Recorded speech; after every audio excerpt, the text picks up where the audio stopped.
Test 4. This is the IELTS listening test. You will hear a number of different recordings and you will have to answer questions on what you hear. There will be time for you to read the instructions and questions and you will have a chance to check your work. All the recordings will be played once only. The test is in 4 parts. At the end of the test, you will be given 10 minutes to transfer your answers to the answer sheet. Now turn to Part 1.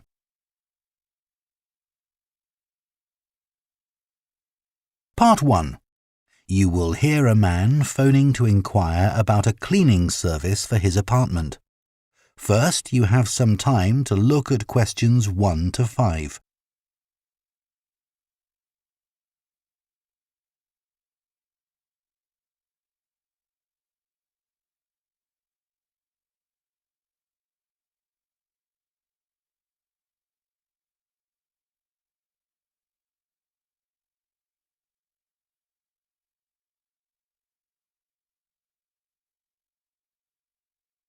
Now listen carefully and answer questions 1 to 5.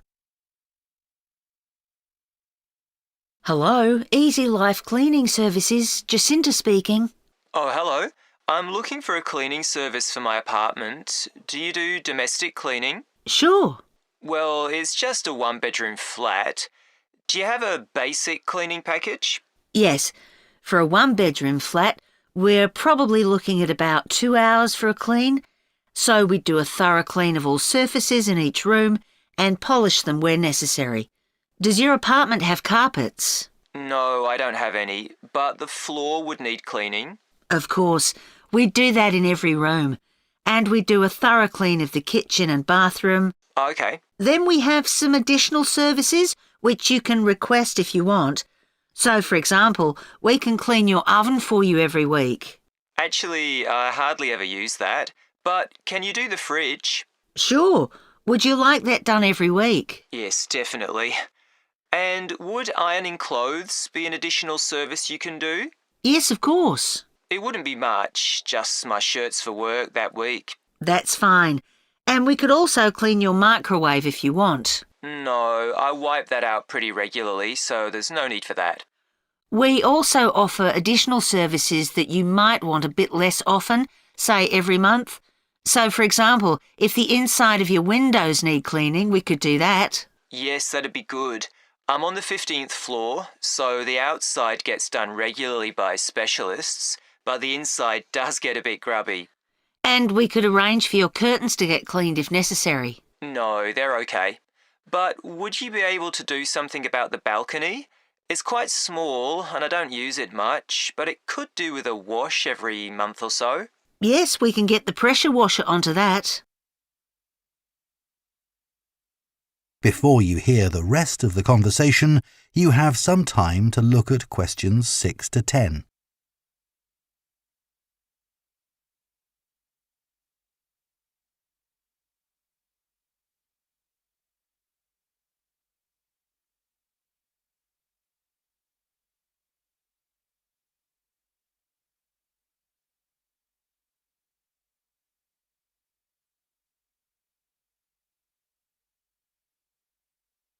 Now listen and answer questions 6 to 10.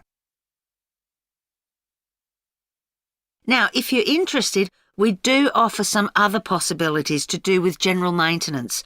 For example, if you have a problem with water and you need a plumber in a hurry, we can put you in touch with a reliable one who can come out straight away.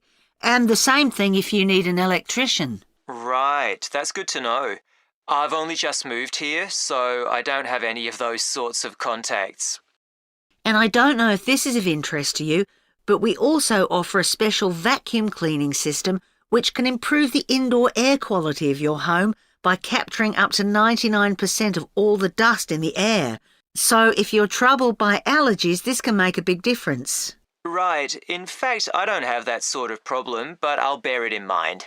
Now, can you tell me a bit about your cleaning staff? Of course. So all our cleaners are very carefully selected.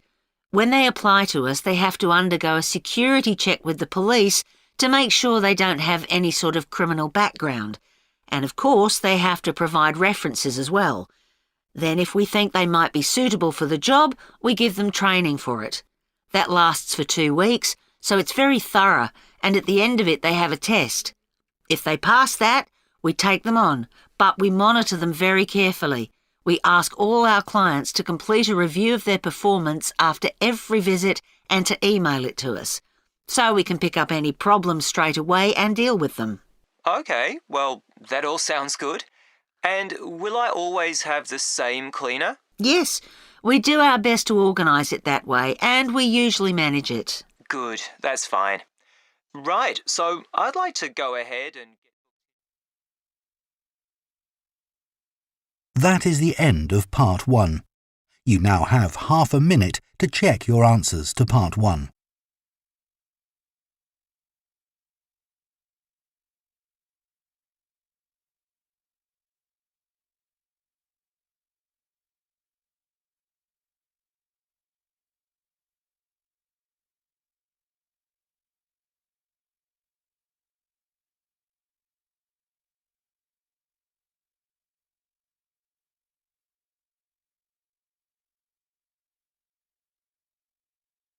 Part 2.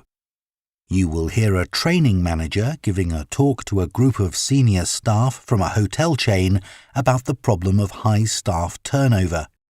First, you have some time to look at questions 11 to 14.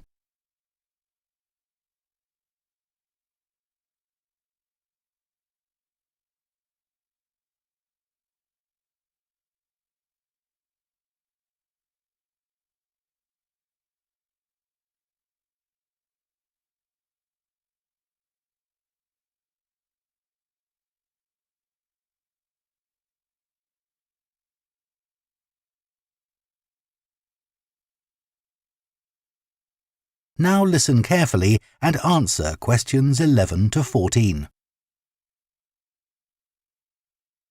As many of you here today have worked in the hotel industry for some time, I'm sure you have experienced the problem of high staff turnover in your hotels. Every hotel relies on having loyal and experienced members of staff who make sure that everything runs smoothly. If staff are constantly changing, it can make life difficult for everyone. But why do staff leave frequently in many hotels? Of course, many hotel jobs, such as cleaning, are low-skilled and are not well paid. A lot of managers think it's this and the long hours that are the main causes of high staff turnover. But what they don't realise is that it's the lack of training in many hotel jobs which is a huge factor. So what kind of problems does a high turnover of staff cause?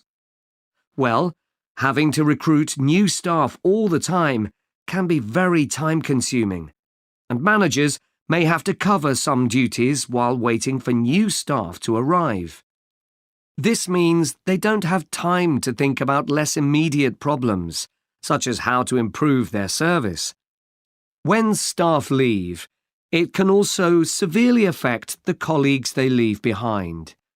It has a negative effect on remaining staff, who may start to feel that they too should be thinking about leaving. So what can be done to change this situation?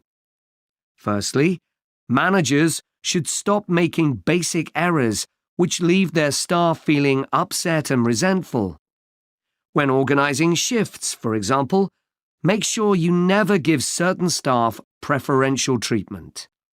All staff should be given some choice about when they work, and everyone should have to work some evening and weekend shifts. If you treat staff fairly, they'll be more likely to step in and help when extra staff are needed. Keeping staff happy has other tangible benefits for the business. Take the Dunwich Hotel as an example. It had been experiencing a problem with staff complaints and, in order to deal with this, invested in staff training and improved staff conditions. Not only did the level of complaints fall, but they also noticed a significant increase in the amount each customer spent during their stay. They have now introduced a customer loyalty scheme, which is going really well. Before you hear the rest of the talk, you have some time to look at questions 15 to 20.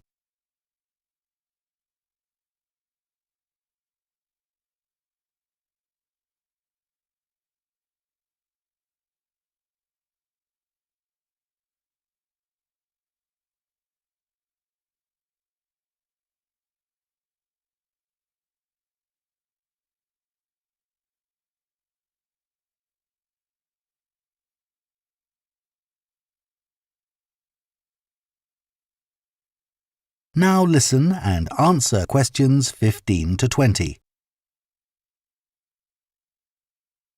Now I'd like to look at some ways you can reduce staff turnover in your hotels.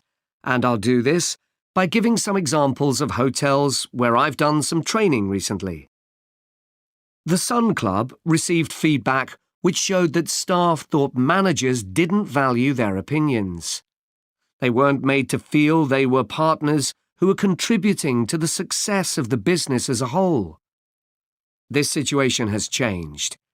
Junior staff at all levels are regularly invited to meetings where their ideas are welcomed.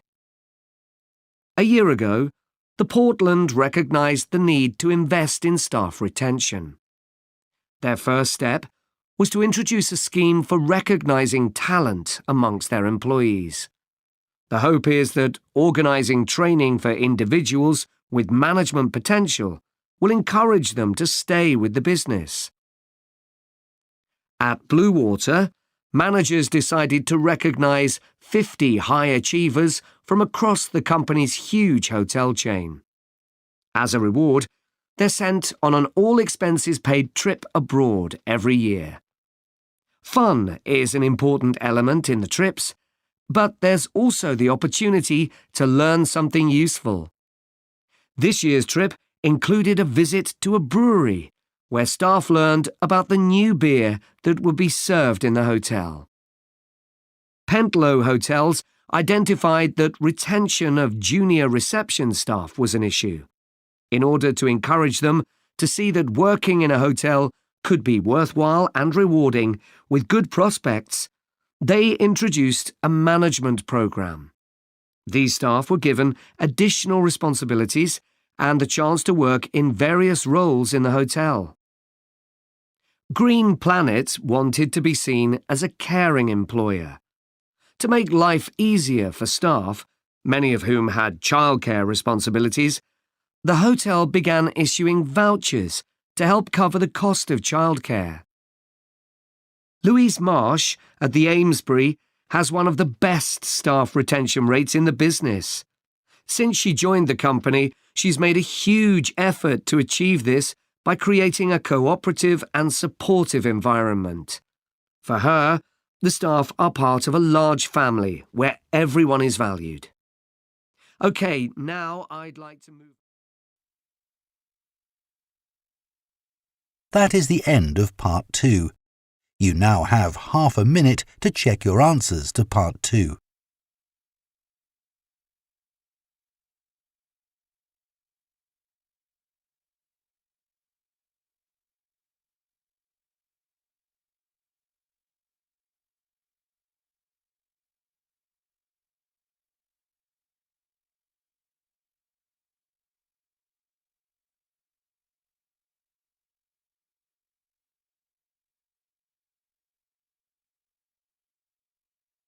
Part 3.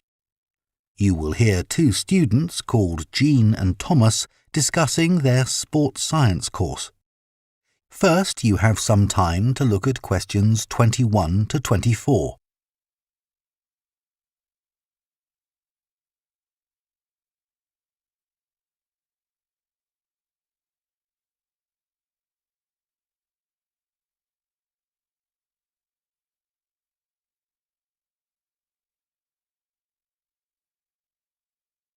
Now listen carefully and answer questions 21 to 24. Hi, Thomas. How are you enjoying the course so far? Yeah, I think it's good. Remind me, why did you decide to study sports science? Didn't you want to be a professional athlete when you were at school? Yeah, that was my goal, and all my classmates assumed I would achieve it. They thought I was brilliant. That must have been a nice feeling. I thought I could win anything. There was no one who could run faster than me. Exactly. So what happened? Did your mum and dad want you to be more academic? Not at all. Perhaps they should have pushed me harder, though. What do you mean? I think I should have practiced more. What makes you say that? Well, I went out to Kenya for a couple of weeks to train. Really? Oh, I didn't know that. I was chosen to go there out of loads of kids and run with some of the top teenage athletes in the world. And I was so calm about it. I just kept thinking how fortunate I was. What a great chance this was. Everyone back home was so proud of me. But once we started competing, I very quickly realised I wasn't good enough. That must have been a huge shock. I thought, this can't be happening. I was used to winning. I'm sorry to hear that. It's okay. I'm over it now, and I think it's much better to do a university course. And this one has such a variety of sports-related areas. It's going to be good. Oh, I agree. I chose it because of that. Before you hear the rest of the discussion, you have some time to look at questions 25 to 30.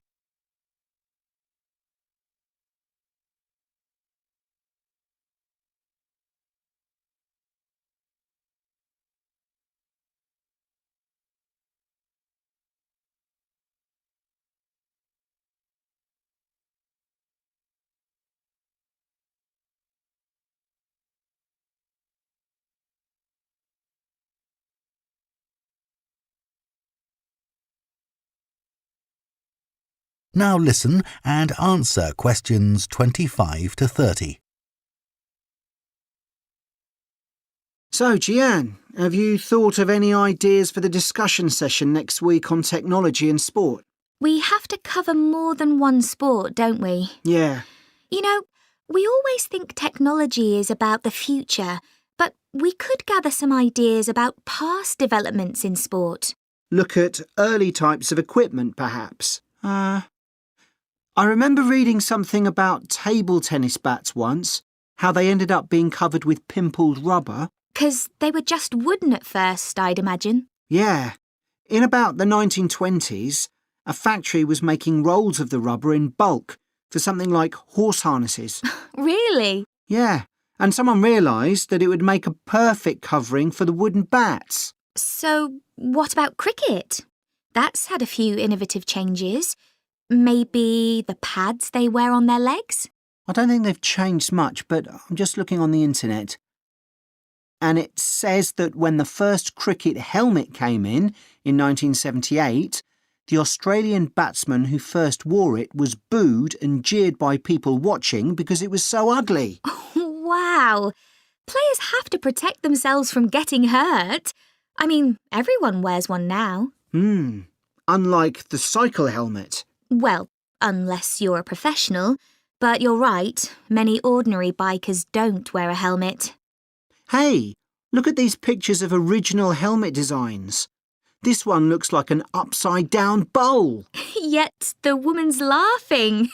She's so proud to be wearing it. It says serious cyclists ended up with wet hair from all the hard exercise. I guess that's why they have large air vents in them now, so that the skin can breathe more easily. OK, so we've done helmets. What about golf balls? Or better still, golf clubs. They've changed a lot. Yeah.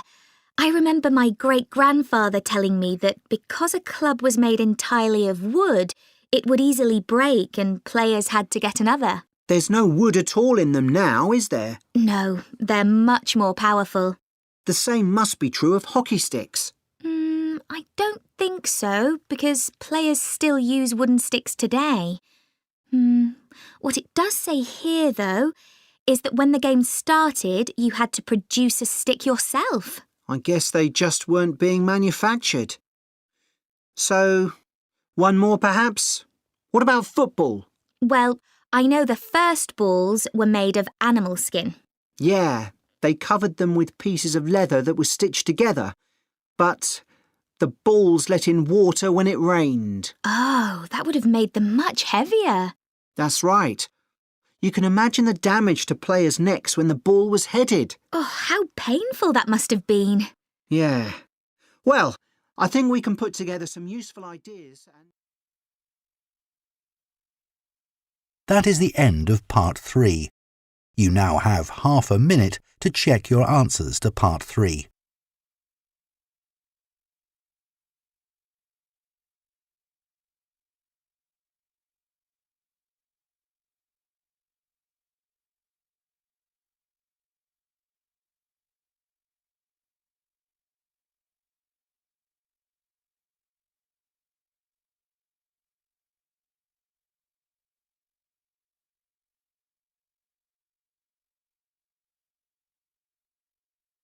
Part 4.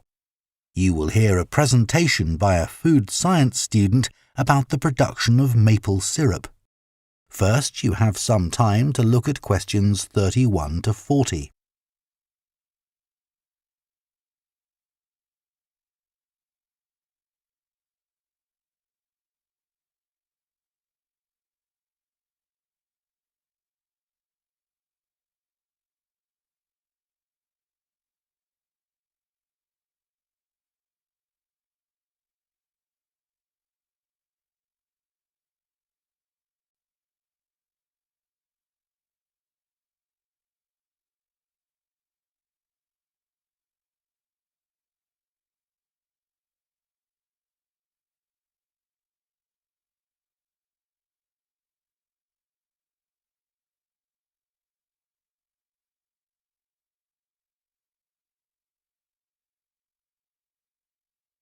Now listen carefully and answer questions 31 to 40.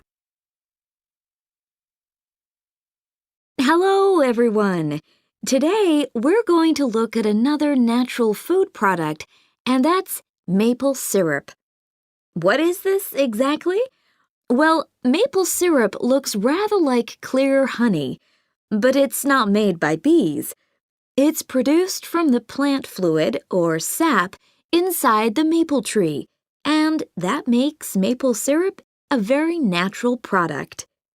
Maple syrup is a thick, golden, sweet-tasting liquid that can be bought in bottles or jars and poured onto foods such as waffles and ice cream, or used in the baking of cakes and pastries. It contains no preservatives or added ingredients, and it provides a healthy alternative to refined sugar. Let's just talk a bit about the maple tree itself, which is where maple syrup comes from. So, there are many species of maple tree, and they'll grow without fertilizer in areas where there's plenty of moisture in the soil.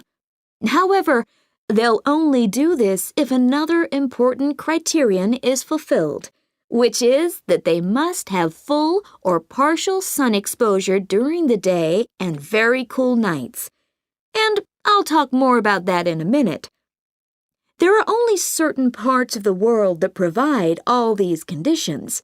One is Canada, and by that I mean all parts of Canada. And the other is the northeastern states of North America. In these areas, the climate suits the trees perfectly. In fact, Canada produces over 2/3 of the world's maple syrup, which is why the 5-pointed maple leaf is a Canadian symbol and has featured on the flag since 1964. So, how did maple syrup production begin? Well, long before Europeans settled in these parts of the world, the indigenous communities had started producing maple sugar. They bored holes in the trunks of maple trees and used containers made of tree bark to collect the liquid sap as it poured out. As they were unable to keep the liquid for any length of time, they didn't have storage facilities in those days. They boiled the liquid by placing pieces of rock that had become scorching hot from the sun into the sap.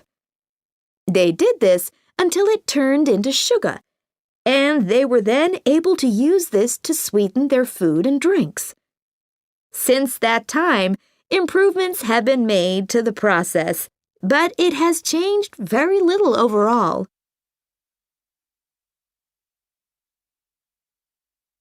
So, let's look at the production of maple syrup today. Clearly, the maple forests are a valuable resource in many Canadian and North American communities. The trees have to be well looked after, and they cannot be used to make syrup until the trunks reach a diameter of around 25 centimeters. This can take anything up to 40 years. As I've already mentioned, maple trees need the right conditions to grow and also to produce sap. Why is this? Well, what happens is that during a cold night, the tree absorbs water from the soil, and that rises through the tree's vascular system. But then, in the warmer daytime, the change in temperature causes the water to be pushed back down to the bottom of the tree. This continual movement, up and down, leads to the formation of the sap needed for maple syrup production. When the tree is ready, it can be tapped, and this involves drilling a small hole into the trunk and inserting a tube into it that ends in a bucket. The trees can often take several taps, though the workers take care not to cause any damage to the healthy growth of the tree itself. The sap that comes out of the trees consists of 98% water and 2% sugar and other nutrients. It has to be boiled so that much of that water evaporates, and this process has to take place immediately using what are called evaporators. These are basically extremely large pans. The sap is poured into these.